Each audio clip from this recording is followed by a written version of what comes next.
미국의 노스캐롤라이나 대학교의 심리학자인 우리가 리처드 테데스키라는 분이 이런 말을 했습니다.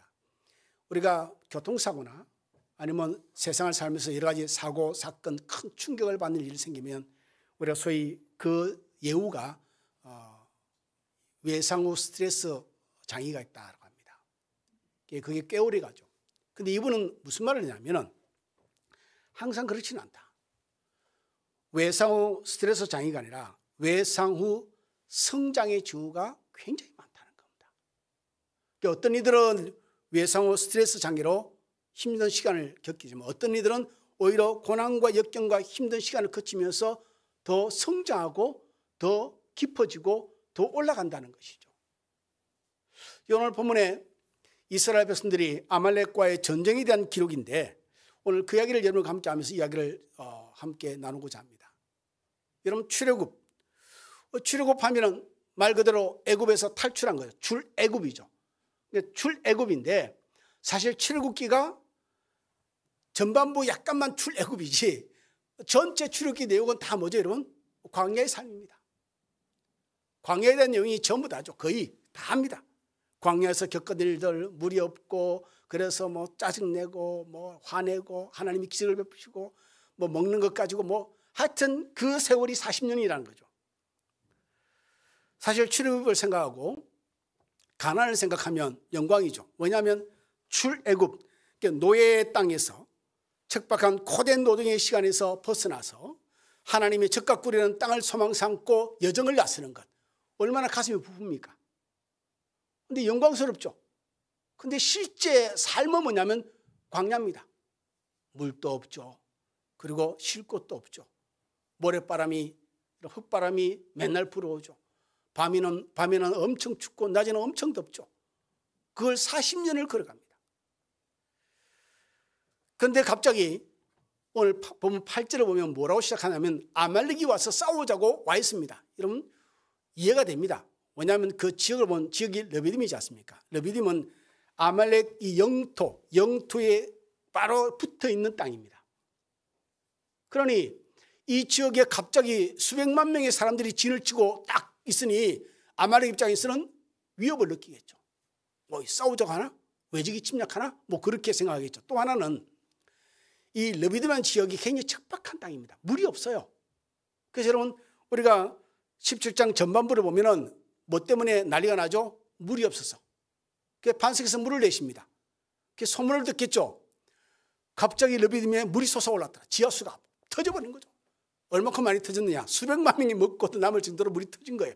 그러니 난리가 났겠죠. 아말렉에서는 저 물을 우리가 차지하자. 아마 두 가지 이유로 아말렉이 이스라엘과 전쟁하겠다고 앞에다 진을 친 것 같아요. 영역에 대한, 영토에 대한 위협. 하나는 물을 차지하기 위한. 어찌됐든지 그렇게 와서 아말렉이 진을 치고 있습니다. 그리고 모세가 여호수아를 불러서 이렇게 말합니다. 본문 9절에 말하기를 모세가 여호수아에게 이르되 우리를 위하여 사람들을 택하여 나가서 아말렉과 싸우라. 내일 내가 하나님의 지팡이를 손에 잡고 산 꼭대기에 서리라 라고 말합니다. 자, 모세가 아말렉과의 전쟁을 이제 곧 치러야 되는데 모세를 앞장세우고 싸워 나갈 사람들을 여러분 내보냅니다. 백성을 데리고 나가서 아말렉과 전쟁을 치르라는 겁니다. 그리고 모세 자신은 하나님의 지팡이를 들고 산 꼭대기에 올라가서 너희를 응원하겠다. 아니 좀 더 영적으로 표현하면 하나님께 도움을 구하겠다 라고 하겠죠. 왜냐하면 이걸 하나님의 지팡이라는 표현이 우리가 많은 것을 추론할 수 있습니다. 여러분 이 사건은 이 전쟁은 이스라엘에게 출애굽한 이후에 첫 번째 치르는 전쟁입니다. 싸워본 일이 없어요. 외적 침입 아니요. 애국 군대가 알아서 다 처리했죠. 그러니 칼 들고 싸워본 적이 없는 사람들 오합지졸들이 처음 가나안의 여정 가운데서 아말렉이라는 군사가 훈련이 잘된 군사들과 전쟁을 치르는 겁니다. 이전에는 아무것도 안 했습니다. 그들이 출애굽할 때 한 게 뭐죠? 하나님이 10가지 재앙을 일으키는 동안 그냥 집안에 있었습니다. 아무것도 한 게 없어요. 출애굽하고 나온 뒤에 첫 번째 관문이 뭐였죠? 홍해였죠. 홍해를 가르고 지날 때도 그들은 한 게 nothing입니다. 아무것도 한 게 없어요.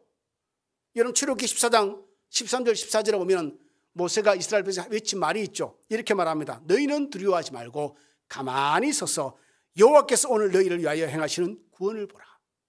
그리고 14절에 이렇게 말합니다. 여호와께서 너희를 위하여 싸우시리니 너희는 뭐라고요? 가만히 있을지어다.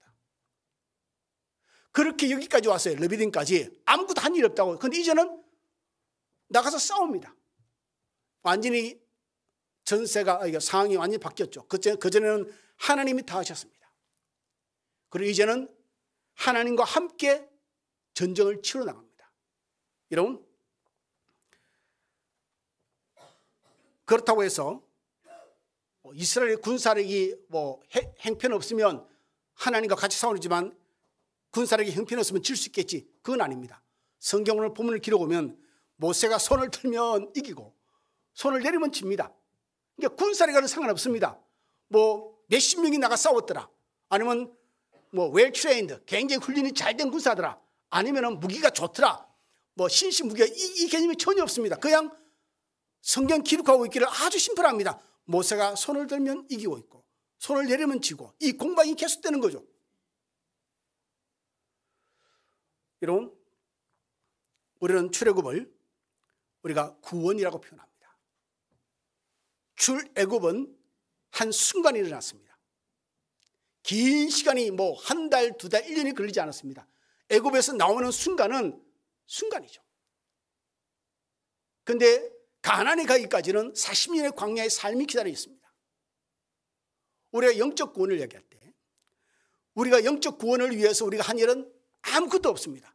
전적인 하나님의 은혜로 이루어진 소위 말하면 즉각적 구원에 의해서 우리가 하나님의 백성이 된 것이죠.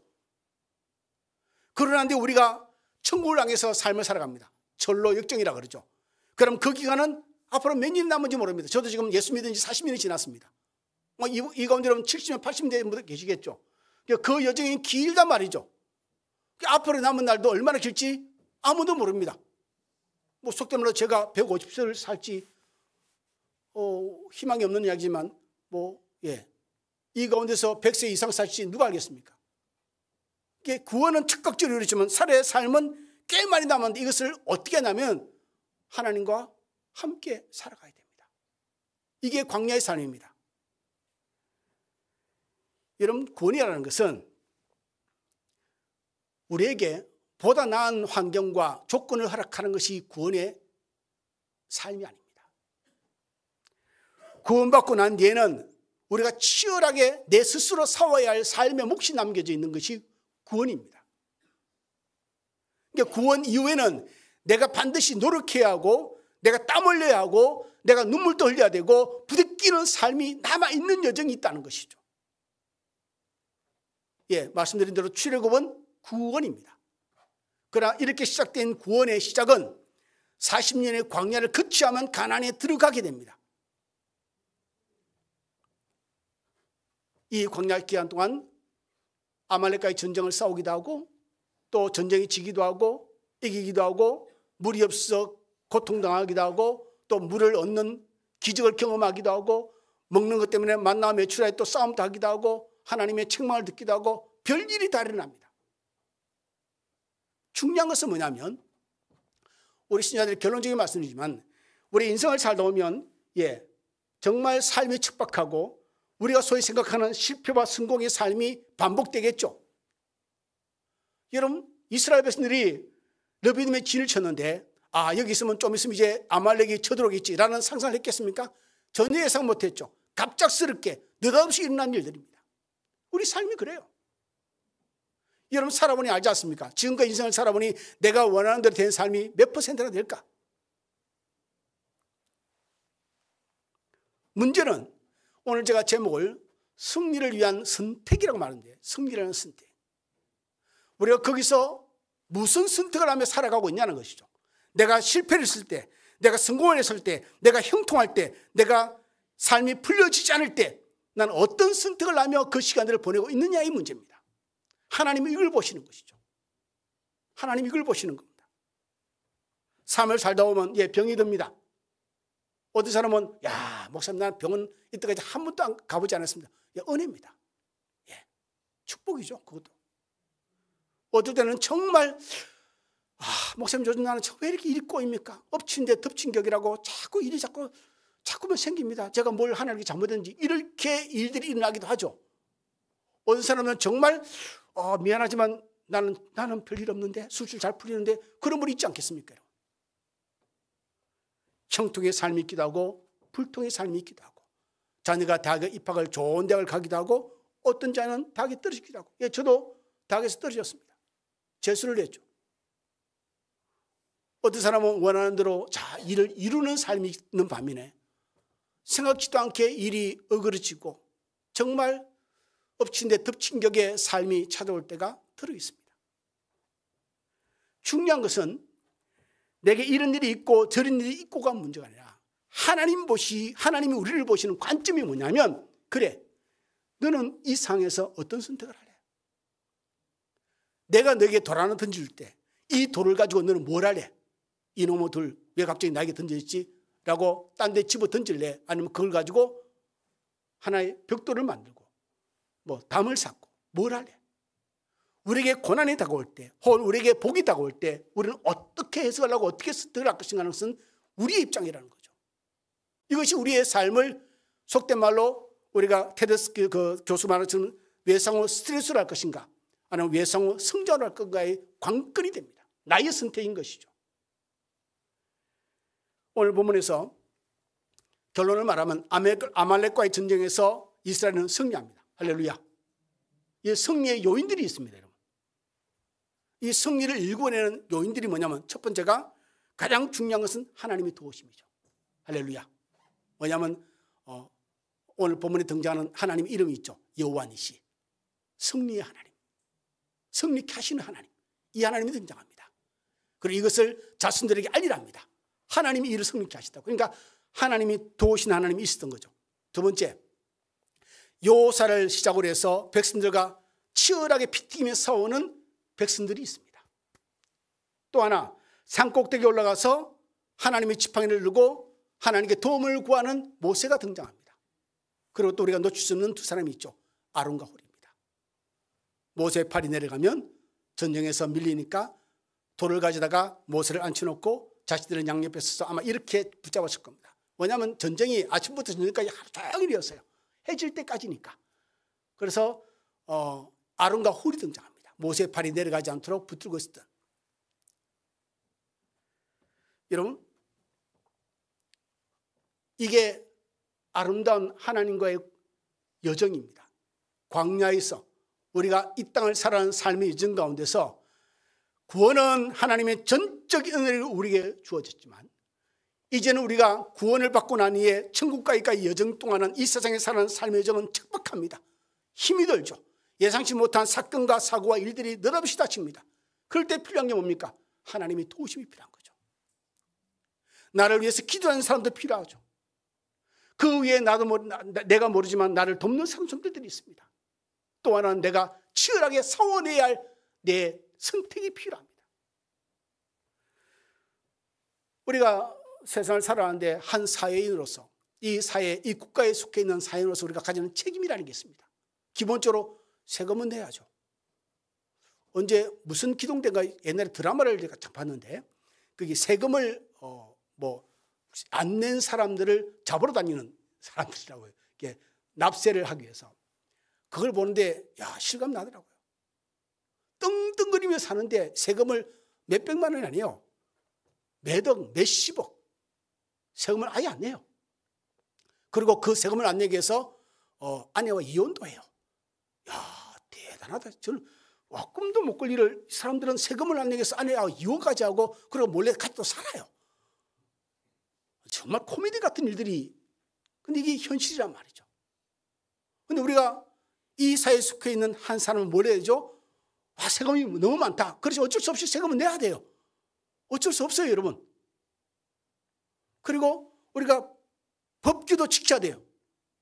교통법도 지켜야 되고 사회법도 지켜야 돼요. 우리가 소위 성문법 기록되어 있는 법률은 지키며 살아야 돼요. 이게 책임이에요. 그런데 우리가 그걸 안 지키는 사람도 있죠. 선택입니다. 안 지키면 대가를 치르겠죠. 지키면 특별한 일 없이 그 태도 안에서 보호하고 살아가겠죠. 신자들도 마찬가지입니다. 신자도 예수 믿고 하나님 백성으로 살아가는 삶의 도리라는 게 있죠. 우리가 주일 성수를 한다든지 뭐 11조를 한다든지 아니면 교회 봉사를 아니면 뭐 우리가 범사에 감사를 했으니까 뭐 쉬지 말고 기도하라 했으니까 뭐 그런 일들에 대해서 우리의 선택입니다. 성경은 기록하고 있지만 내가 하고 안 하고는 나의 선택이 달린 거죠. 내가 삶에 고난이 오든지 내게 평안이 오든지 축복이 있든지 어려움이 있든지 결국 우리의 선택에서 다음에 삶이 진행이 된다는 것이죠. 여러분, 이 선택에 의해서 우리가 외상후 스트레스가 될 것인지 외상후 성장이 될 것인지가 결정되어집니다. 이 고난을 겪으면서 내가 정금같이 나올 것인지 아니면 고통가운데 머물게 될 것인지가 결정됩니다.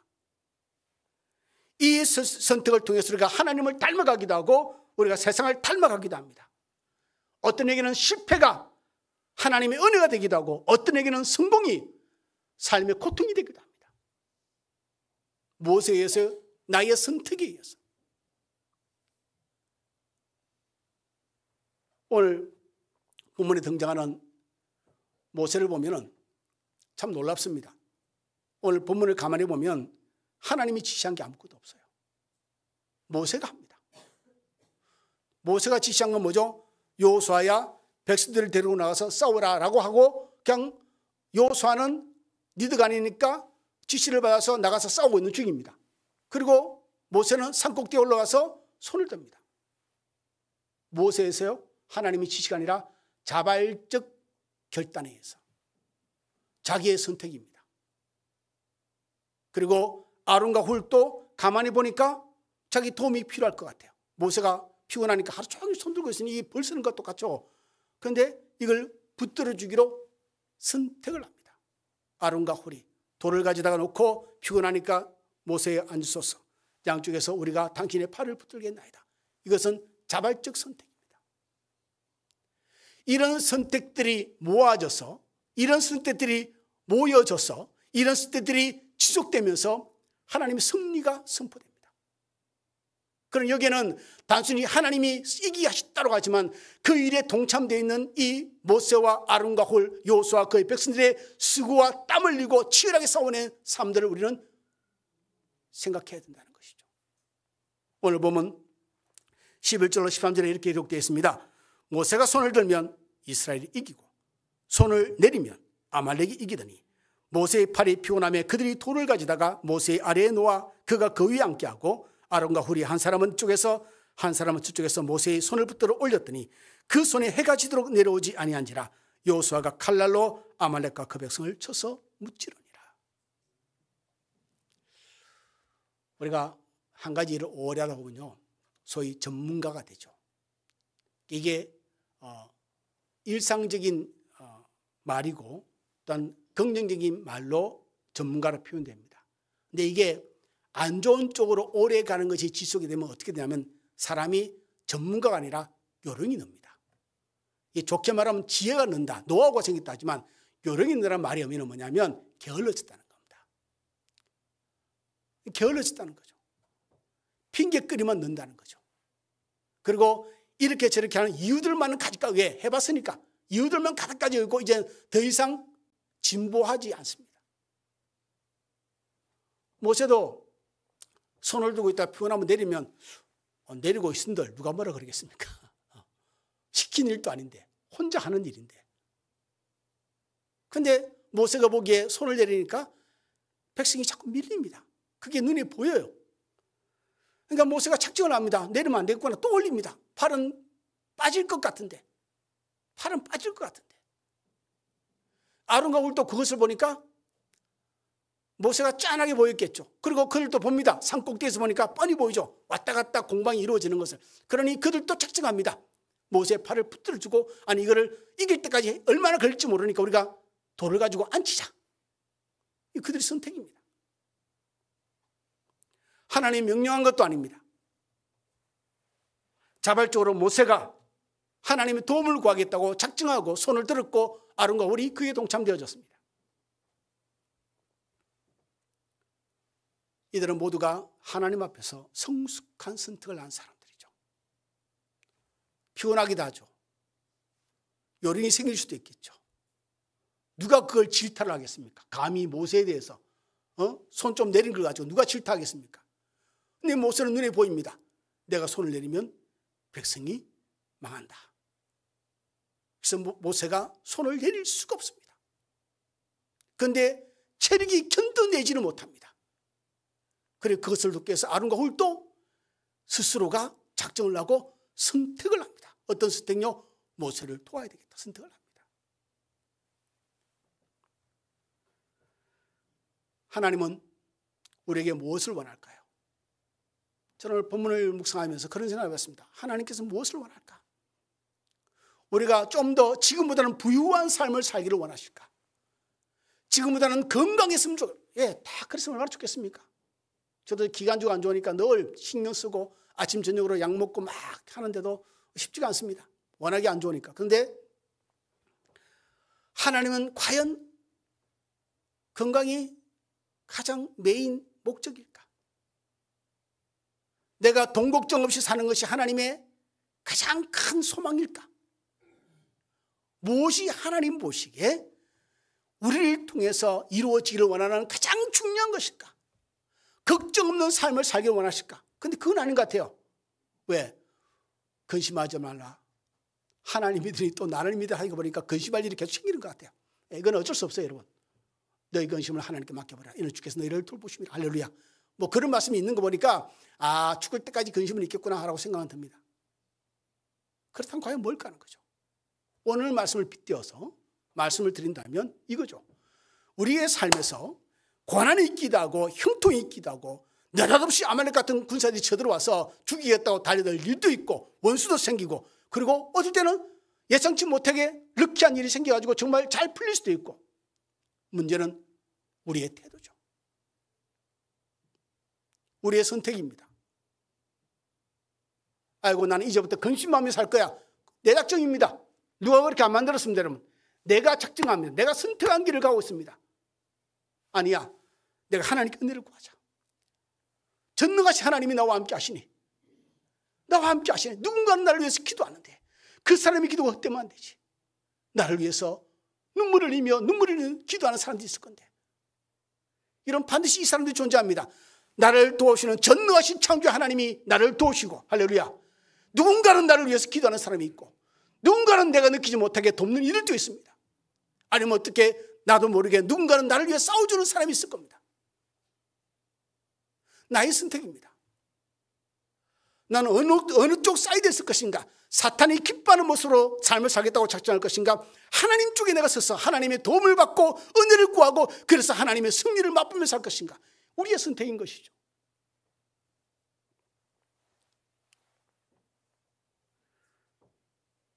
마태복음 6장 33절을 보면 예수께서 이렇게 말씀하십니다. 너희는 먼저 그의 나라와 그 의를 구하라. 너희는 먼저 그의 나라와 그 의를 구하라. 너희는 먼저 그의 나라와 그 의를 구하라. 그러면 이 모든 것을 너희에게 더하여 주시리라. 여러분 본문 13절 15절에 말씀의 마지막이 이렇게 기록되어 있습니다. 여호수아가 칼날로 아말렉과 그 백성을 쳐서 무찌르니라. 여호와께서 모세에게 이르시되 이것을 책에 기록하여 기념하게 하고 여호수아의 귀에 외워 들리라. 내가 아말렉을 없이하며 천하에서 기억도 못하게 하리라. 모세가 제단을 쌓고 그 이름을 여호와 니시라 하니라. 할렐루야. 말씀을 마치면서 저는 그런 소망이 있습니다. 설교를 준비하면서 저도 그렇고 여러분도 모두 다 그렇고 우리는 다 약함이 있습니다. 잘 안 되는 것도 있습니다. 그럴 때 이 말씀 좀 기억했으면 좋겠습니다. 하나님을 선택했으면 좋겠다. 우리의 삶의 척박함이 다가오든지 아니면 내 삶의 형통이 있든지 어떤 상황이든지 기억했으면 좋겠다. 나를 위해서 기도하는 사람이 있을 것이다. 나를 위해서 눈물을 흘리며 아파하는 사람이 있을 것이고 내 모르게 나를 돕는 손길들이 여기저기 있을 것이다. 그 무엇보다 중요한 것은 나를 사랑하시고 나를 구원하시고 이 땅을 창조하신 전능하신 하나님이 나와 평생토록 함께 하시며 나를 도우실 것이다. 기억하며 살았으면 좋겠습니다. 내 삶이 내가 원하는 길이 펼치지 않고 남들은 8차선 도로 벤치 타고 달린다는 나는 정말 터덜터덜 이 돌짝바퀴를 걸어간다 할지라도 그것이 천국으로 가는 길입니다. 그러나 그 길 가운데 끝에 천국이 있느냐, 그 길 끝에 지옥이 있느냐는 길의 여정의 가치가 완전히 달라지겠죠. 기억하십시오. 하나님 여러분을 사랑하십니다. 분명히 말하기를 세상 끝날까지 내가 너희와 항상 함께 있으리라. 그리고 그분은 언제나 스탠바입니다. 내 곁에서 나와 함께 하시며 나를 지켜보고 계십니다. 그리고 내가 기도합니다. 하나님 너무 힘들어요. 하나님 나에게 위로를 주시고 힘을 주시고 지혜를 주시고 도와주세요. 언제든지 하나님 우리에게 힘을 주시고 도우실 준비가 되어 있는 분입니다. 그 기도를 듣기를 저구하십니다. 그러니 내가 지금 어떤 상에 놓여 있고 얼마나 척박한 광야 길을 걷고 있고 어떤 형통의 삶을 살고 있다는 것은 그 다음 문제입니다. 문제는 내가 어떤 선택을 하느냐가, 여호와의 니시 하나님을 만날 것인지 아니면 척박한 세상 가운데서 버려진 것 같은 느낌의 삶을 지속하며 살 것인지 바로 내 선택에 달려 있다는 것이죠. 다시 한번 말씀드립니다. 우리의 삶에는 반드시 여호수아와 백성들처럼 나를 위해 싸우시는 분이 있고 나를 위해서 기도하는 모세와 같은 사람이 있고 아론과 훌같이 안보에게 돕는 일도 있습니다. 무엇보다도 전능하신 하나님이 함께 하십니다. 그러니 여러분이 어느 자리에 있든지 그 하나님을 신뢰하고 그분이 내 길을 만드시고 내 문을 여시고 나를 인도하시는 믿고 의지하며 절대 넘어지지 말고 절망하지 말고 좌절하지 말고 주님과 함께 여호와 니시 하나님을 외치는 한 주간의 삶이 되기를 주님으로 축원을 드립니다. 기도하겠습니다.